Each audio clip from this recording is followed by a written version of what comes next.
Hello, this is John Egan in Honolulu, and I would like to begin the process of introducing the stakeholders in emergency response and humanitarian assistance.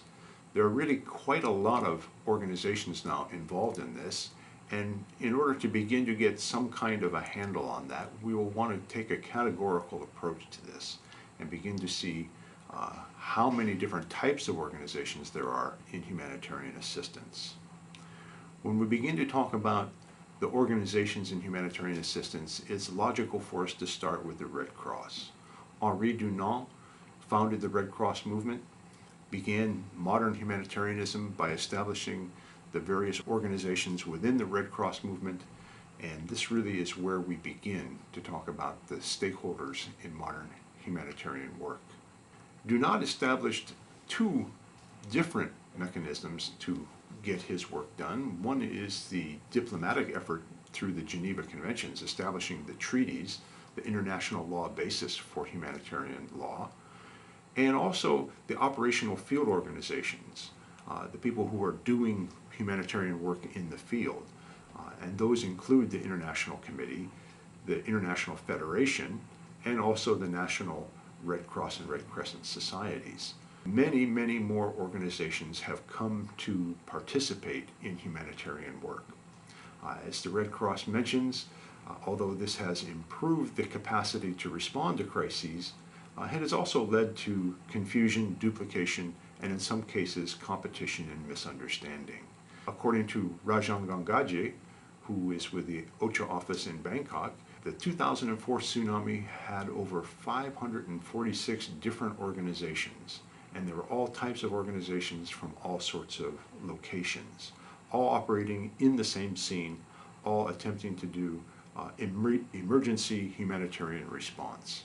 In fact, the number and type of organizations has become so prolific that some years back a field guide was developed just to help people sort out who's who in the field. This particular volume is now out of print, but there's a revised edition underway. The idea being that if you're out in the field dealing with all of the different types of organizations you may find, you need to know who's who in order to get your work done effectively. To begin really looking at this, it's important to understand the legal basis for humanitarian assistance. And when we look to international law, the General Assembly Resolution 46-182 is very clear. States are first and foremost the duty bearers for taking care of the victims of disasters. Nation states have the primary role in coordinating, doing, initiating, and implementing humanitarian assistance.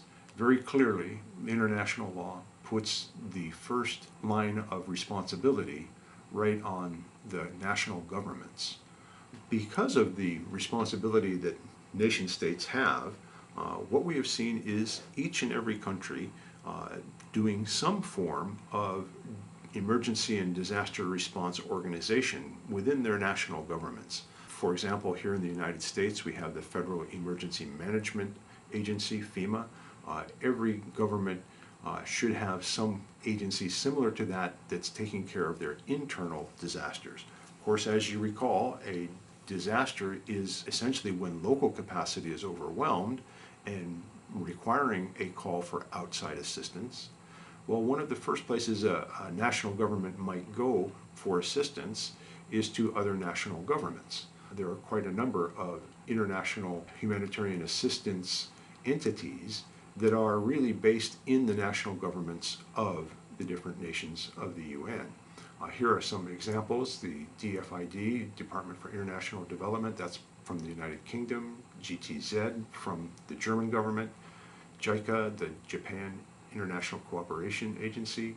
Here in the United States, our agency is the USAID, Agency for International Development. Within the Agency for International Development is the Office for Foreign Disaster Assistance.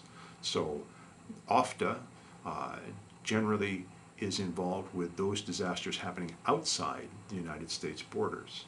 And we begin to see how this is organized.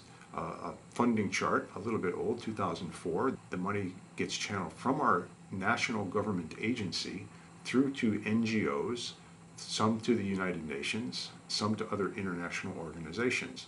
So national governments tend to be a flow-through mechanism to getting funding out to the different organizations involved in humanitarian assistance.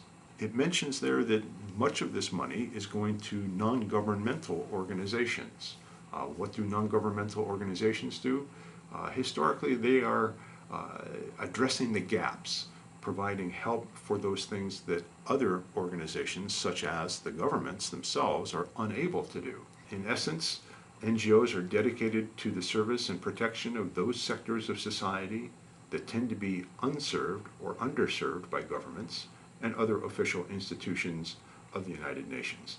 Now, we're talking about the United Nations here as well, and it is, in essence, an international organization, but it's a unique international organization because it's made up of quite a number of sub-organizations, these specialized agencies, and because it's nearly universal.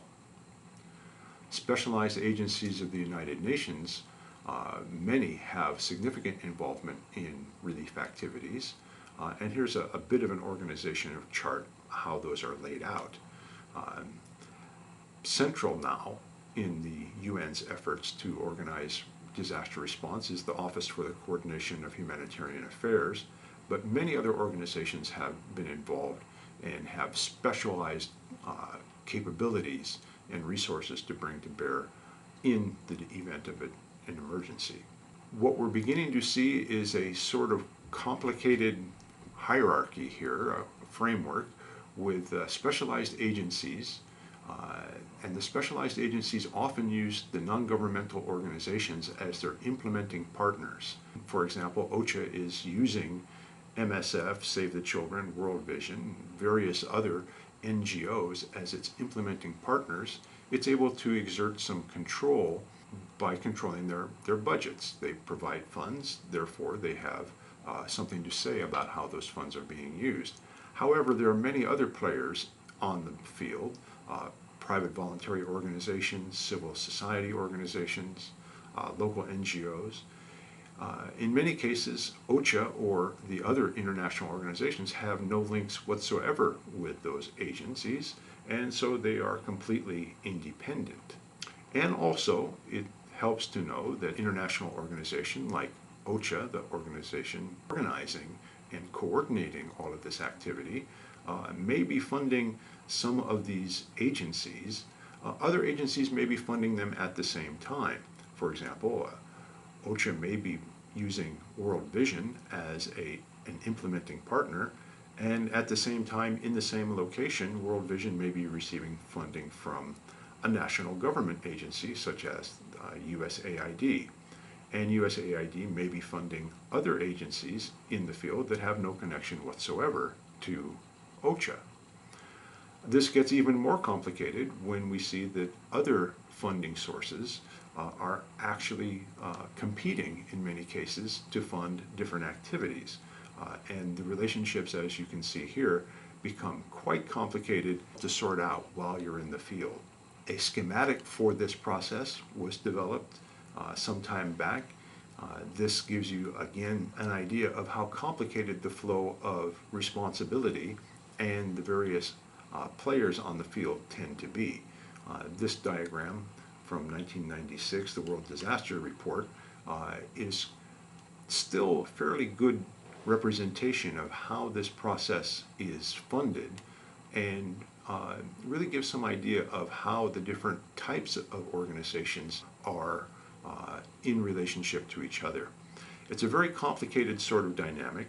There are so many different players, it really is difficult to keep them all sorted out, and yet when you begin to see how they are arrayed in an organizational basis, it helps to make sense of what's going on in the field. Now, one type of organization that I've left out of this particular analysis are the military organizations. And they do have a very large role to play in humanitarian situations, but we'll talk about those at another time.